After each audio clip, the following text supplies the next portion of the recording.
scurrying, scuttling creatures that creep in the shadows. Spiders have made themselves very much at home with us.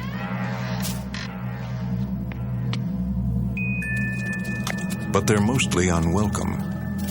Perhaps they seem scary because they build elaborate traps and then poison the creatures they catch.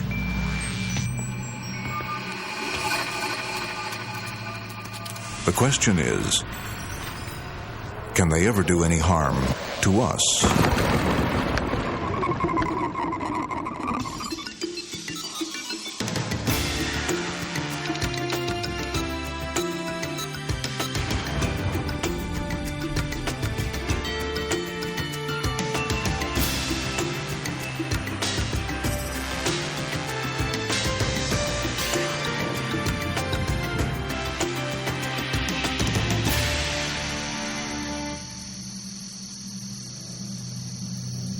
All around us, spiders are waiting and watching, poised to practice their deadly skills and wrap their prey in shrouds of silk.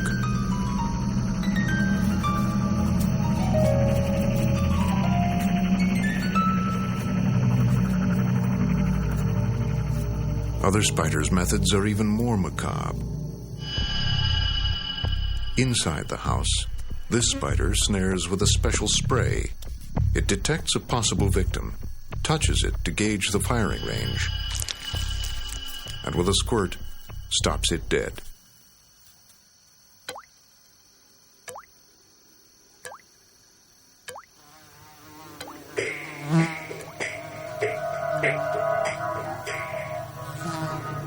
Saucer-like eyes give jumping spiders the edge.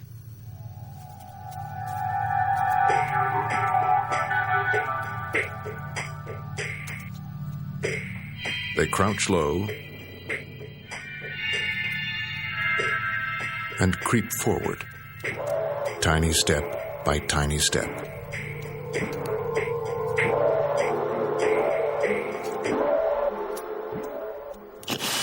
In a fraction of a second, fangs impale the fly and venom is pumped into the victim. It didn't stand a chance. Most spiders are harmless to anything much larger than a fly, but not Australia's Sydney funnel web. It has half-inch-long fangs, sharp enough to pierce a toenail, and the most toxic spider venom ever known.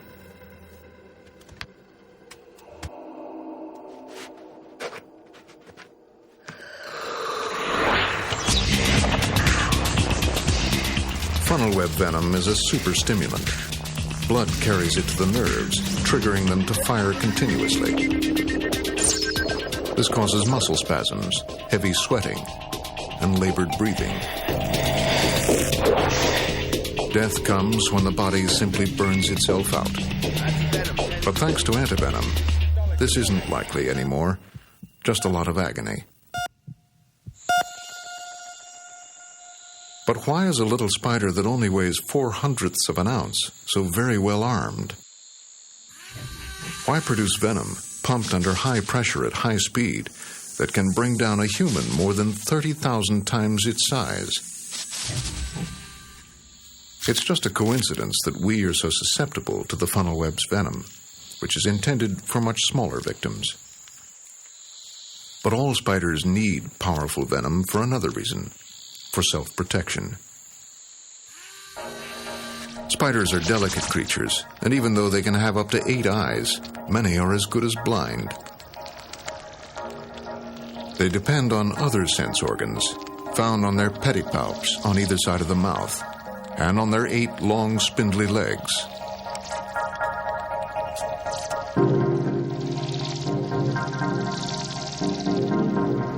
With such fragile body parts and a thin skin, a spider needs a strong, fast-acting poison to defend itself, both from threatening predators and from potentially dangerous prey. Some prey animals come with their own powerful defense systems. The scorpion has been slowed down by the spider's silk, but its claws could still crush a spider. and there's always the matter of the poison in its tail. But because the spider has venom, it can dip down for a quick bite.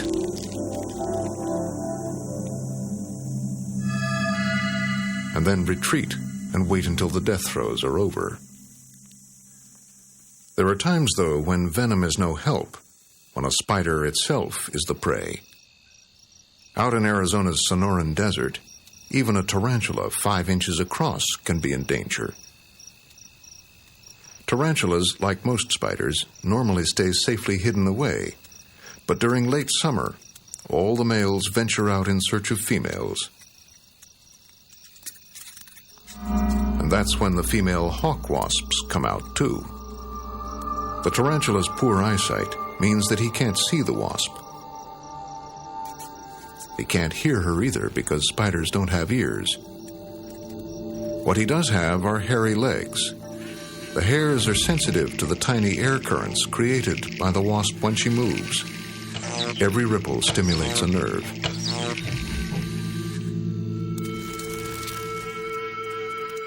The spider knows exactly where the wasp is, but his lunges seem half-hearted, almost timid. Sometimes he seems not to be attacking the wasp so much as recoiling from her.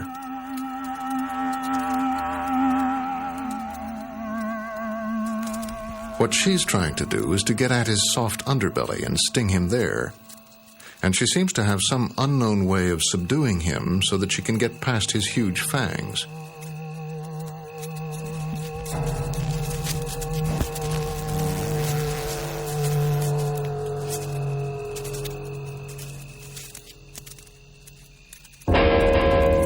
She isn't killing the tarantula, just paralyzing him. She'll lay eggs in him. Then her grubs will hatch out into a mass of live food. She cleans off any spider venom that might have spilled onto her, and then drags the fallen giant to her burrow, ready to be eaten from the inside out.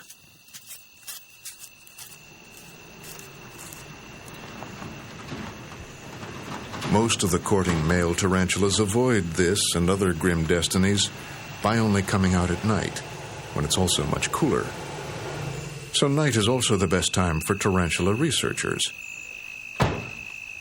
Cara Shillington starts work well after sundown.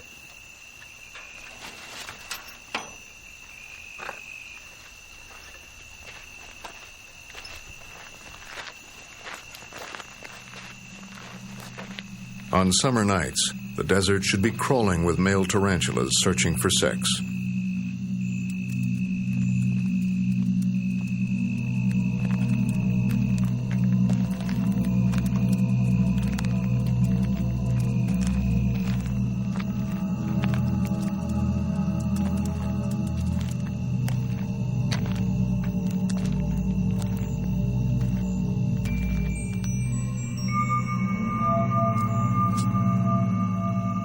I'm interested in male tarantula activity during the mating season, and so I need to be able to follow them around all night. But because they're very sensitive to vibrations, I can't be following exactly on their heels, so the only way to keep track of them is to attach a radio tag.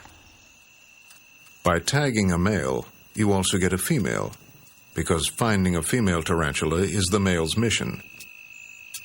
Cara's an expert when it comes to handling these spiders. As she glues on the transmitter, there's not much chance she'll get bitten. Next, she tests her receiver.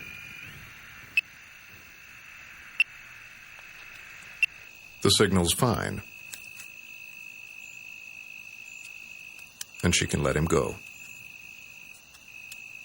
Now the long night's trudge begins.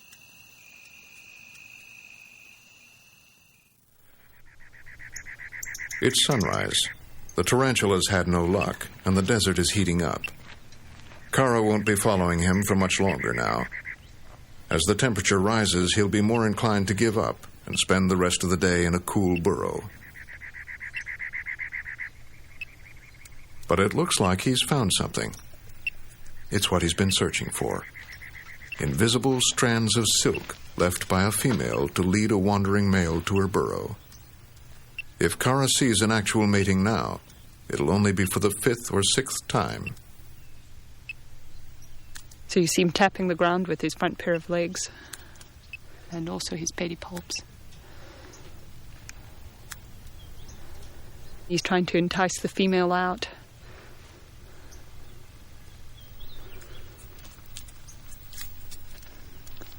Looks like he's going all the way in. There's not enough room to mate down there, so he'll have to entice her up onto the surface so that he can get her into the correct position. Oh, wow. He's trying to get into position with the front pair of legs to hook her fangs. And he's almost there. I think he's got one of the fangs. And now he's got both of them. While still holding her fangs, he has to lift her up. And with his palps, the long organs on either side of his mouth, deposit his sperm. One wrong move by the male now, and the female could easily kill him. Then when it's over, he's got to get away without being bitten. Okay, she's starting to struggle, and he's backing up.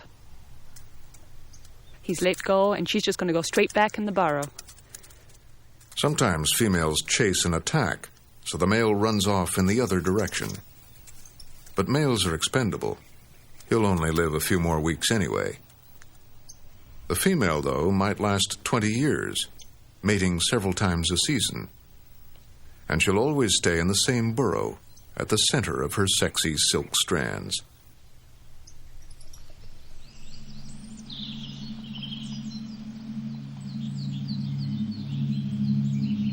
Silk is the essence of spiders.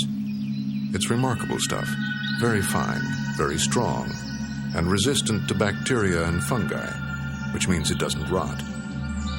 That's why, over time, thick cobwebs form.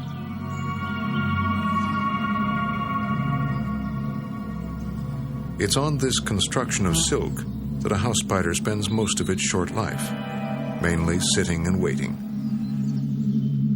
The silk is like an extension of the spider's legs, which stay very still, ready for the slightest vibration. Anything that moves anywhere on the web sends a telegraph to the legs.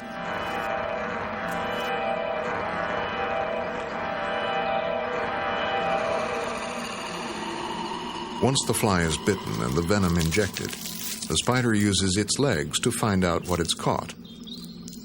This is a sense of touch so fine that it's turned into a sense of taste.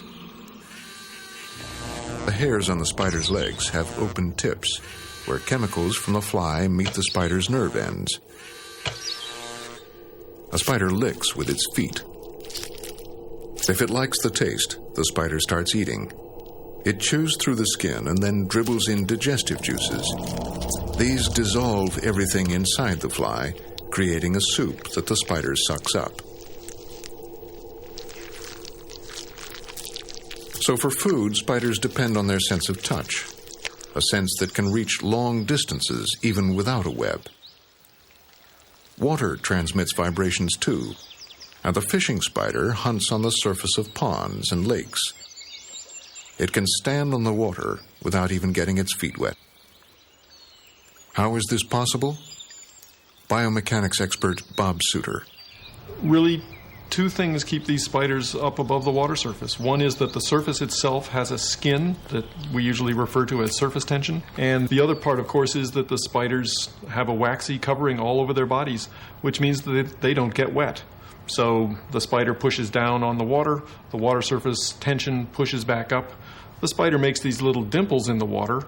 These dimples are about shaped like that, pretty much the same shape as you would get if you pushed your finger into the surface of a balloon. So the spider's feet stay dry, resting in their dimples and using the water as a web. It can either stand there, letting itself be blown by the breeze, or run on the water, and run fast. But how? Bob films the spiders with a high-speed camera. High-speed cameras create slow motion, in this case, 30 times slower, making it possible to see what each of the 8 legs is actually doing.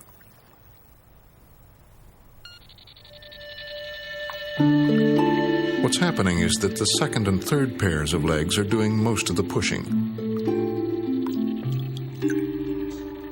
If the spider's legs aren't in the water, but only resting on the surface, how can it push against the water to move? Where does it get traction?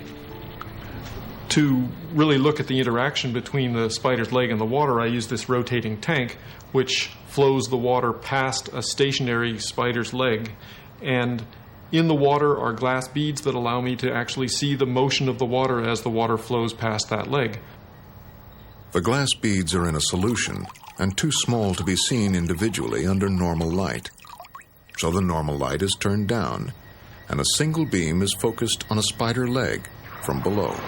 What we're seeing here is a spider leg that's parallel to the water surface, kind of pointing at us so that we're seeing a cross-section of it with the water flowing past it. And you can see some turbulence behind the dimple. The glass beads, shining in the beam of light, show how the water flows in the leg's wake. What this really tells us then is that the spider's leg with the dimple attached to it is what makes it able to move across the water, interacting with the water just the way an oar interacts with the water. Rowing a boat is a matter of levering it against the water with the flat blade of the oar. A rowing spider does the same thing. The dimple levers the spider against the water. But this only works at slow speeds. To row a boat faster, you can pull the sturdy oar blades more quickly. But push a fragile dimple too hard and it disintegrates, like this one, leaving the spider trying to row with a pole. So how do spiders speed up? When these spiders want to go really fast, they gallop across the water, just touching the water surface as they push off. So they're airborne a lot of the time. That lets them reach speeds up to 36 body lengths a second. If you're talking about a car, that's close to 300 miles an hour. Very quick. Another really quite remarkable thing that this spider can do is when it's startled like that, it jumps right up off the water.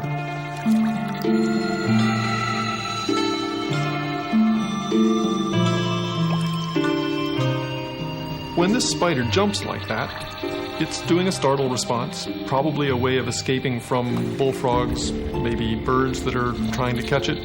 It can get up off the water surface by 2 inches, something like that. Quite an impressive feat for something this size who's pushing off against something soft like water.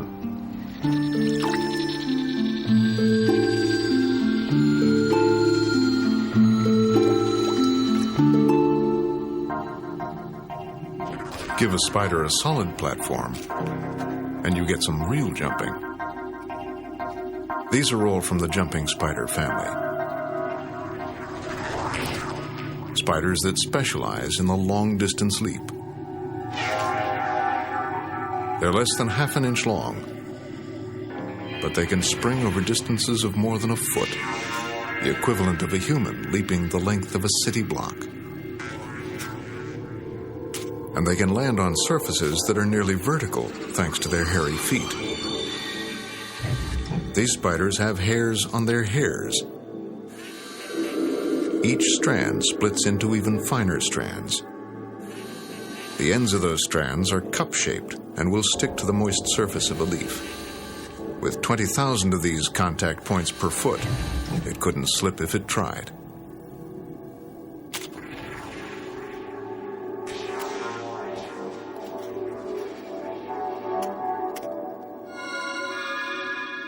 Jumping spiders are the ones with the good eyes.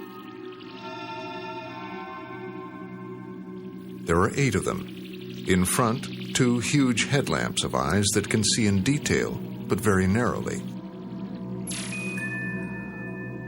And encircling the head, 3 pairs of smaller eyes that can only detect movement. These spiders see the world in full circle.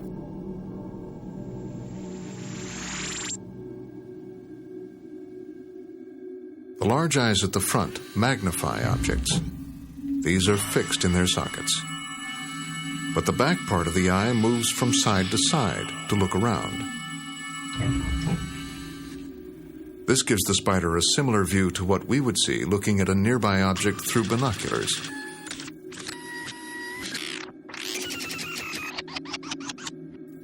As the spider scans to and fro, it gradually builds up an image to get the big picture.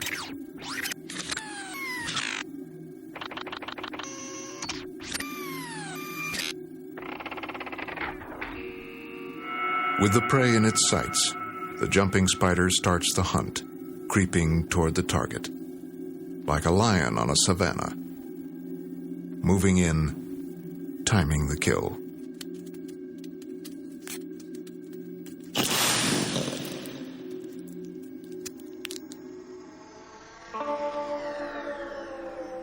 No spider would leap without letting out a safety line of silk first.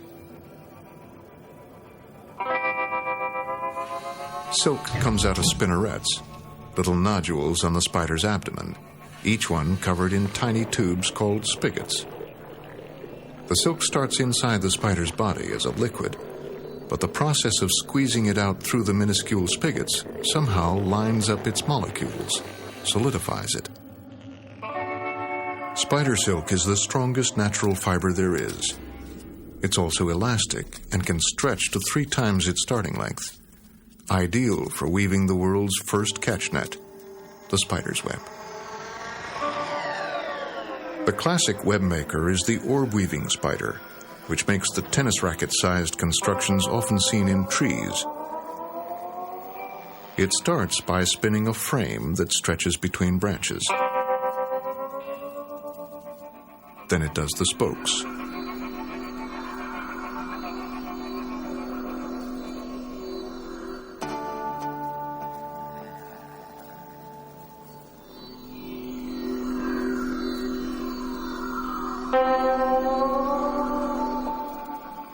As new spokes are added, the tight disc of silk at the center, known as the hub, is strengthened.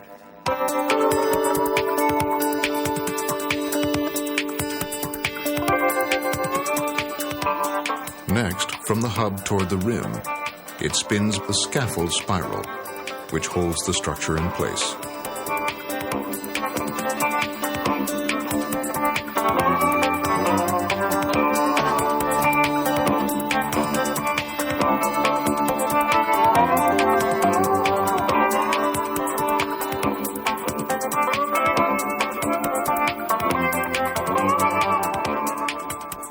Finally, the spider switches inside its abdomen to an entirely different kind of silk. It spins back again from the rim to the hub, laying down the sticky capture silk. It does this with great precision, measuring out the threads with its front legs. The spider cuts away the old scaffolding thread as it goes. The sticky capture spiral is the business part of the web, the part that snags the prey. The spider tries not to touch it, carefully walking on the other threads. In case of a slip, its feet have an oily, non-stick covering.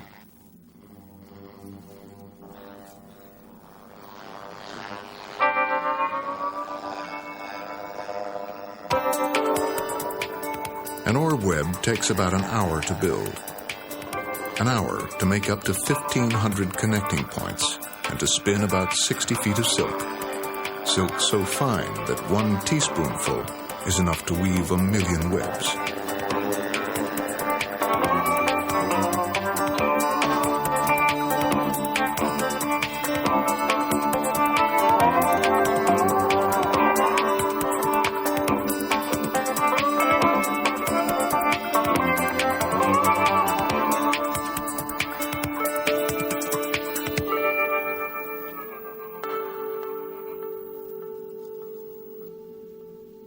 The sticky capture silk has special properties.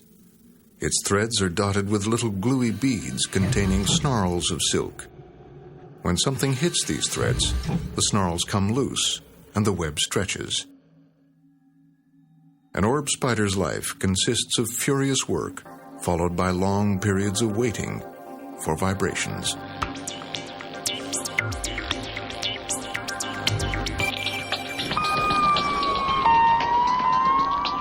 Insects fly into webs because they don't see them. The silk is so fine, it just disappears into the background.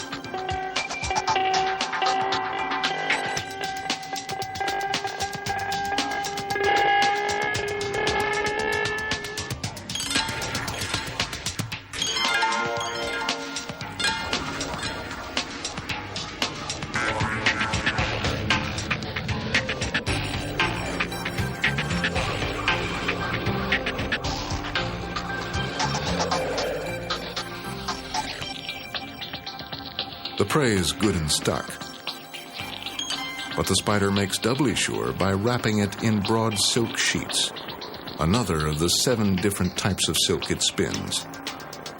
The shroud stops the wasp's struggles, protecting the spider from the dangerous sting and protecting the precious web. Orb-weaving spiders build a brand new web every single day of their lives. And every spider seems to build in exactly the same way, guided by an orb-weaving instinct. But is that really true? Can webs vary?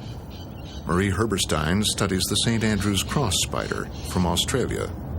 Originally, people were thinking about spiders, I think, in terms of very tiny little machines that were more instinct-driven rather than having the flexibility, say, that your typical mammal or bird has. And only more recently have researchers started to look at flexibility in, say, insects, invertebrates and spiders. So one thing we were interested in looking at was variation in web building and web design. The easiest way to do that is to take the spiders back to the lab and let them build their webs there.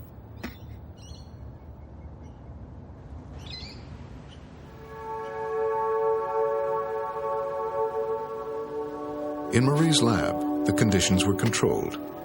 Every spider had the same sized frame for its web, and every day it caught a fly in the same spot. That's because every day Marie put a fly in the same spot.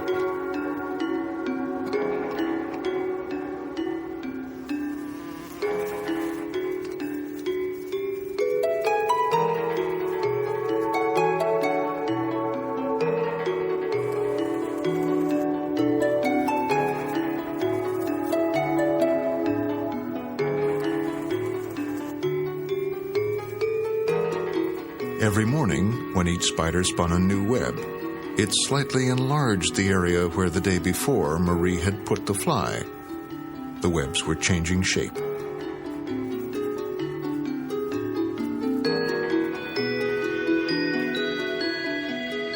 As the days passed, the once symmetrical orb webs became distinctly lopsided as the spiders enlarged the areas that gave the best results. What I think these results are showing us is that there's a great deal of flexibility. Spiders do not always build the same old web, and they're able to adjust their web building behavior depending on their needs and depending on the situation they find themselves in. So if web weaving is just a blind instinct, it's a complex one. It includes efficiency assessment skills and the ability to make the most of your turnover. Not bad for an animal with a brain no bigger than a grain of salt. How spiders spin may fascinate scientists, but what they spin with fascinates them even more. To say that spider silk is as strong as steel is an understatement. Ounce for ounce, spider silk is much stronger.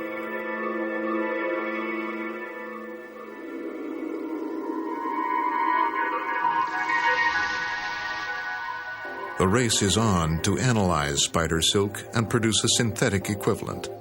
They're trying to unravel the genetic code to see how silk gets its strength.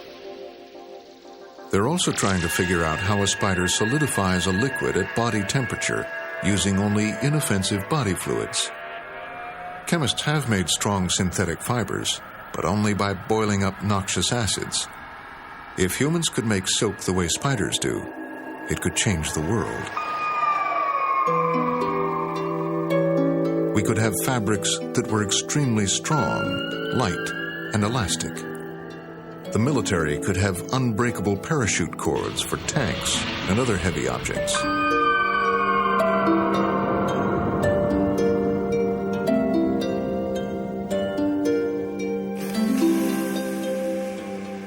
Spider silk is insoluble in water and chemically unreactive, so it could be used in medicine for artificial tendons and ligaments which need both strength and flexibility.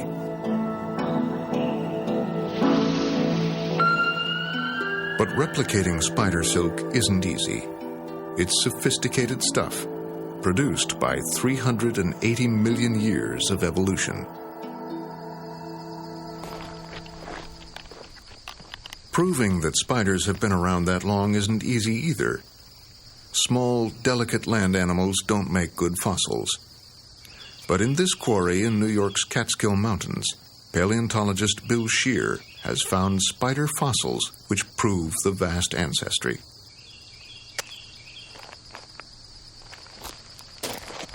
Picking the fossils out of the rock presents a problem. Over time, they've been crushed into minute fragments, and it's hard to separate them from the mass of fossilized plants. Now all the dark bits that you see here are fossil plant remains. But it's in rocks very much like these that we found the remains of the oldest known spiders. 380 million years ago, the spider's surroundings would have looked very different from today. Instead of the trees and shrubs, there would have been low-growing plants like club mosses, and a few 10-foot-tall fern-like plants. It was also a coastal area, full of streams and rivers.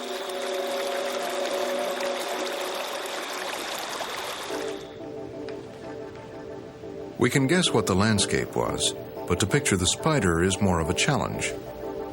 To get at the spider fossils, Bill uses an acid that dissolves away rock overnight and leaves fossil matter intact.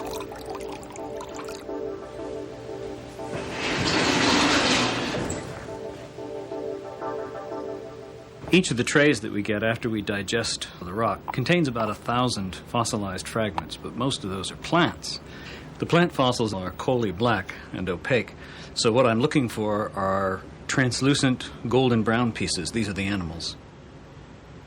In a good day, I can go through maybe 15 of these trays. That means perhaps around 15,000 fossil fragments are examined per day, and 6 to 10 of those might be animal pieces. And of those 6 to 10, maybe one will represent the spider that we're studying. When a colleague sent Bill some curious animal fossils to compare with his samples, he was thrilled to find that they included a spider spinneret. It was very obvious right from the start that it was a spider spinneret, because it had these very characteristic structures called spigots from which the silk issues. So this definitely had to be a spider, but this spider was 380 million years old, 75 million years older than the oldest spider that was known at that time. Bill also noticed some similarities between this spider fossil and some fossils of his own, ones that he had thought weren't spiders, but those had the same pattern of hairs on the cuticle. So he took another look and realized that he'd had lots of other parts of the spider all along. There were jaws there with poison fangs. There were legs. What we haven't found as yet is a whole specimen. So the process so far has been very much like trying to put together a jigsaw puzzle without the picture on the cover of the box. Modern-day spiders can also give us clues as to how the ancient spiders lived. They were using silk all right. The fossil spinnerets prove that, but not to spin webs. There were no flying insects to catch back then, just walking ones. The ancient spiders probably used silk to line their burrows, to keep them from collapsing in soft sand. Some might have hunted from their burrows under silken lids, trapdoors, camouflaged by soil. It's what a modern trapdoor spider does.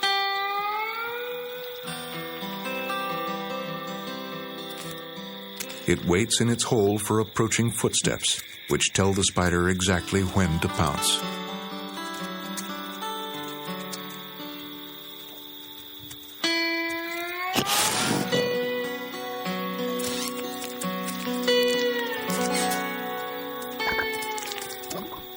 When prey began leaving the ground, spiders followed, taking their silk burrows with them and spinning wide collars at the entrance. Today's funnel web spiders still do this. They hide in the funnel while the web does the dirty work.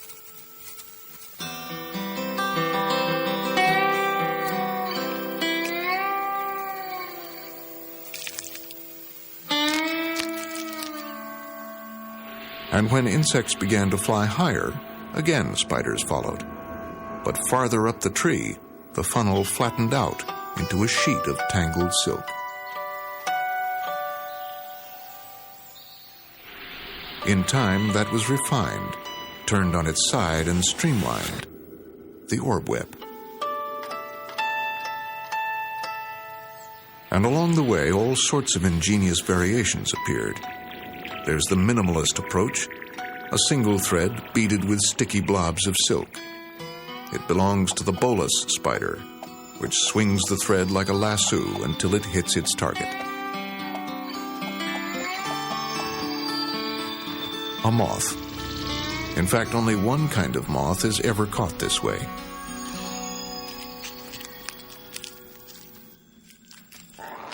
And then there's the spider's spider, Portia, a little jumping spider from Southeast Asia. She doesn't need to use silk to hunt, but she does need to be clever, to be evasive. She hunts other spiders, other jumping spiders, which can see just as well as she can.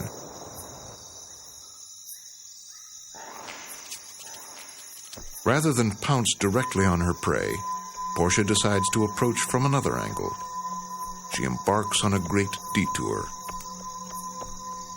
She will climb down her own plant, walk across the forest floor, and creep up on her victim from behind. Portia is very good at mental maps. She can figure out where to go for the best line of attack.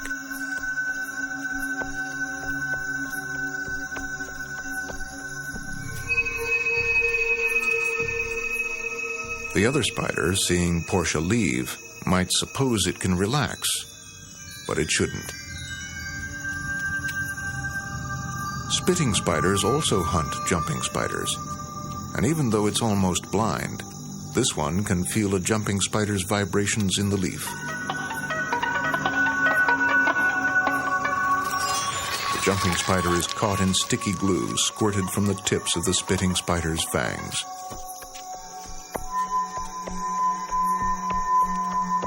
Still on her long detour and camouflaged against the dead leaves, Portia plods on, following her mental map.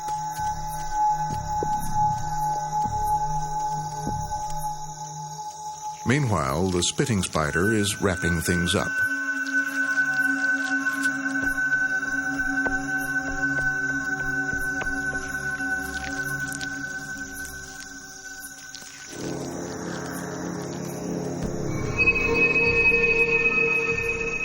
Is this bad luck? Or two for the price of one? And for which spider? The spitting spider didn't want two, and its attack was only defensive. It's taken the other spider and run, leaving Portia to get herself unstuck and to hunt again another day.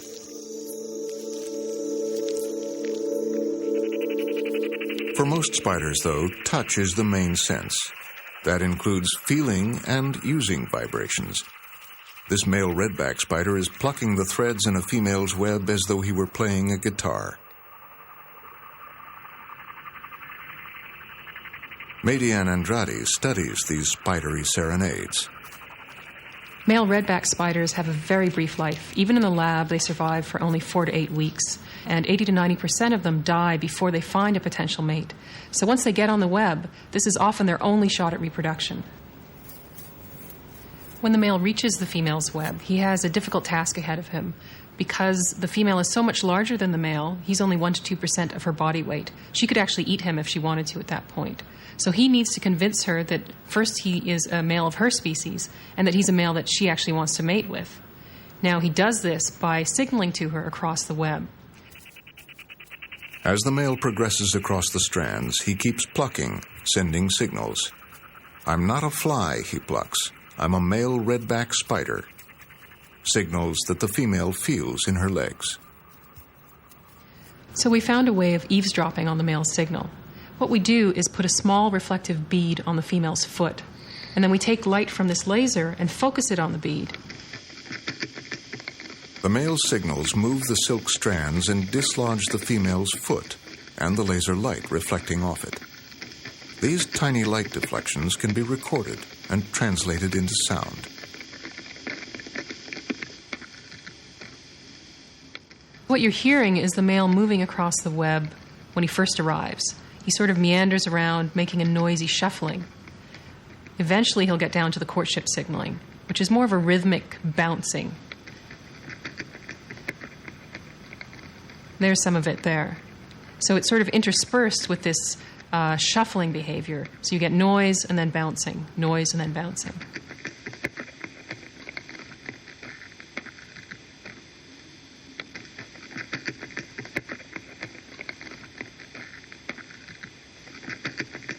The signaling can go on for a long time, up to 8 hours.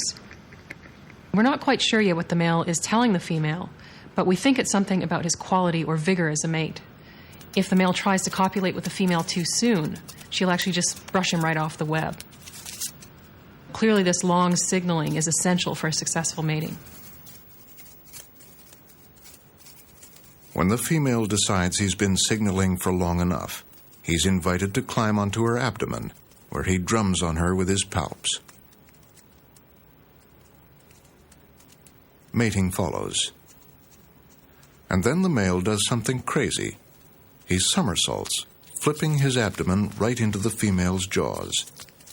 In the middle of sex, he commits suicide. There's 2 reasons for this extreme behavior. First, the female actually allows the male to mate for longer while she's busy eating him. So he transfers more sperm and fertilizes more eggs. Second, females are much less likely to mate again if they've cannibalized their first mate. So this is really a good way for the male to get his genes into the next generation. Even though the behavior seems bizarre, it's definitely a case of reproduction being more important than survival. All male spiders lead short but focused lives, constantly searching for females to impress. And in the case of the sharp-sighted jumping spiders, they try to impress with their looks.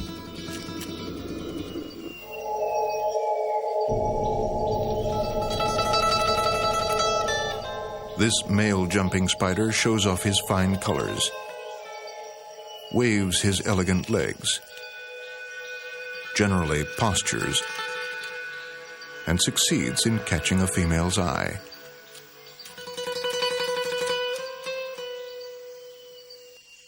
But only for a moment. He obviously needs to work on his act.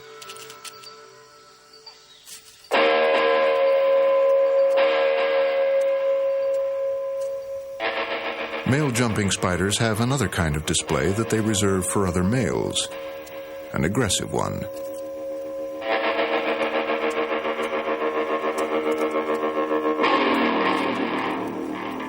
They pose like sumo wrestlers, sizing each other up.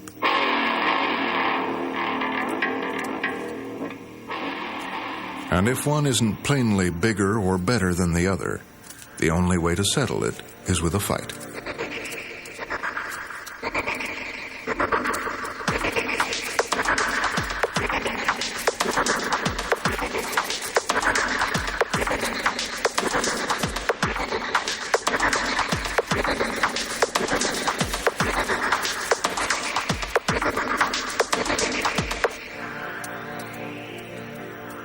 The weaker male usually backs off before getting himself killed.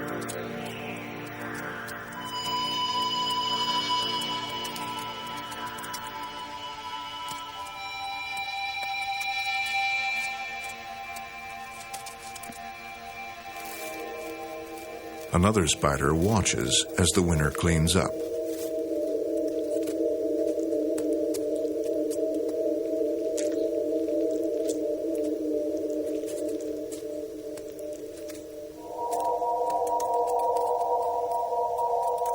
Is he going to have to go through all that again?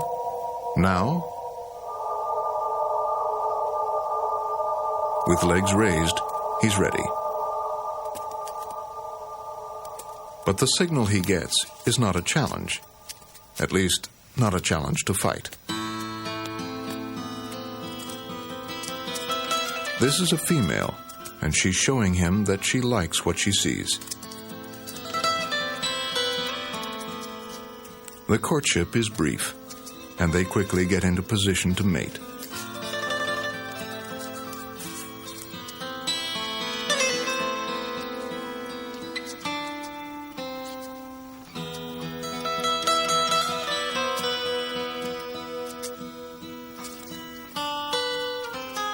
It's over in a matter of minutes. The male leaves to have some other fights and find some other partners. And the female stays behind with the eggs. But for most mother spiders, that's no great responsibility. Most just deposit the eggs and forget about them. Not all, though. A Theridian spider keeps her brood with her and looks after them.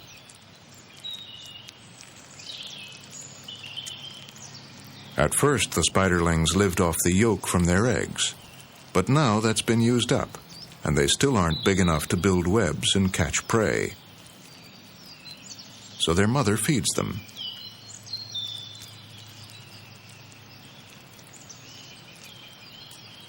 She regurgitates food, and they drink from her jaws.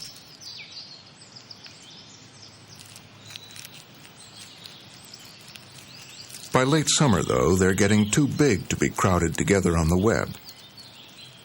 It's time to go off and start building webs of their own. This is the time of year when many spiders disperse. They wait for the perfect time to do it. What they want is warmth, sunshine, and a gentle wind.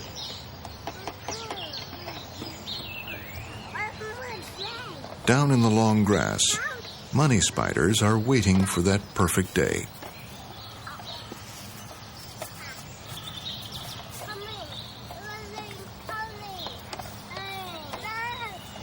This is it.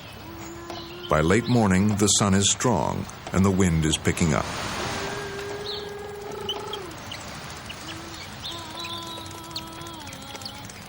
The spiders feel the warm air blowing through the grass, and this encourages them to climb to the highest places they can find. Any place where there's a good wind. Any place.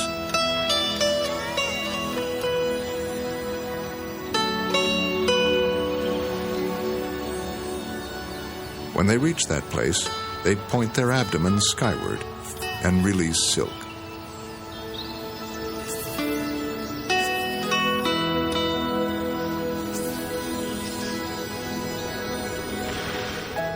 The wind catches the silk and lifts the spiders with it. Like tiny paragliders, they're carried high on the air currents, sometimes thousands of feet.